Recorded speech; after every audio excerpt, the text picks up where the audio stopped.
यंदाच्या विधानसभा निवडणुकीत सोलापूर शहर मध्य विधानसभा मतदारसंघाची निवडणूक लक्षात राहणारी ठरली आहे.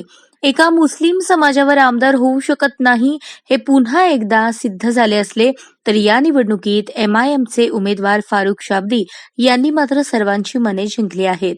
या निवडणुकीचा निकाल आणि मिळालेली मते पाहता फारुख शाबदी जिंकले आणि इतर सर्वच हरले असेच म्हणावे लागेल.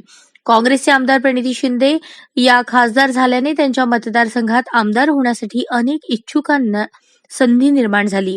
काँग्रेस पक्षाकडून मोची समाज आणि मुस्लिम समाज उमेदवारीसाठी आक्रमक पाहायला मिळाला.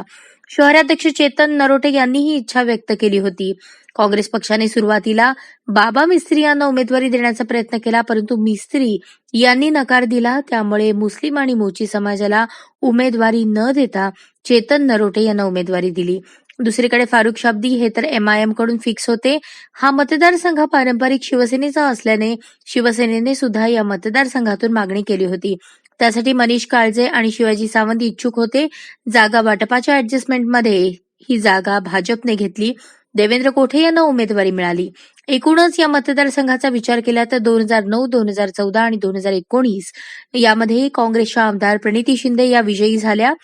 प्रत्येक वेळी चौरंगी पंचरंगी लढत या ठिकाणी होतात. यामध्ये 2014 मध्ये प्रणिती शिंदे या 47,000वर गेल्या होत्या, त्यानंतर त्या 52,000वर गेल्या. एकूणच हे मतदान पाहता या निवडणुकीत भारतीय जनता पार्टीने किमान 70,000 मतांची अपेक्षा ठेवली होती, तर MIM पक्षाने 2019 वेळी मिळालेली 38,900 मध्ये त्यावर 60 ते 65,000 मते घेण्याचा निश्चय केला होता. या विधानसभा मतदारसंघात सर्व समाजाची मते जो उमेदवार घेतो तो विजयी होतो असा इतिहास आहे. त्यामुळे फारुख शाबदी यांना जरी मुस्लिम समाजाची 50,000 मते या निवडणुकीत मिळतील आणि त्यावर आणखी 10,000 15,000 मते इतर समाजाची घेऊन विजयी होण्याचा संकल्प केला होता. मतदान उत्साहात झाले. काँग्रेसनेही ताकद लावली होती. मार्क्सवादी कम्युनिस्ट पक्षानेही शेवटची निवडणूक समजून कार्यकर्त्यांनी झोकून देऊन काम केले. या निवडणुकीत काँग्रेसला जरी विजय मिळाला नसला तरी किमान 30-35 हजारापर्यंत पोहोचतील.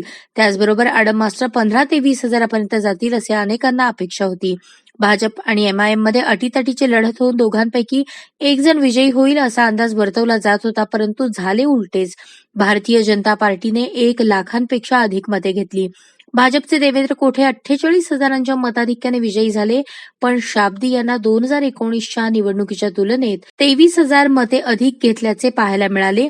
त्यांना 61,400 मते मिळाली. सोलापुरात एका मुस्लिम कार्यकर्त्याला मिळालेली ही सर्वाधिक मते आहेत. एकूणच ही निवडणूक पाहता फारुख शाबदी यांनी अतिशय चांगल्या प्रकारे नियोजन केल्याचे पाहायला मिळाले. त्यांनी नियोजनबद्ध प्रचार यंत्रणा तसेच या निवडणुकीत हिंदू मुस्लिमचा कोणताही वाद वाट्यावर येऊ नये याची काळजी सुद्धा घेतली होती. आपल्या प्रचारात त्यांनी भगवे, निळे, हिरवे, पांढरे हे सर्व झेंडे वापरले. त्यामुळे संवेदनशील अशा या मतदारसंघात पोलिसांनाही कोणतीच अडचण आली नाही. अशाच नवनवीन अपडेटसाठी जनता राज्य न्यूज चॅनलला सबस्क्राईब करा, लाईक करा आणि शेअर करायला विसरू नका.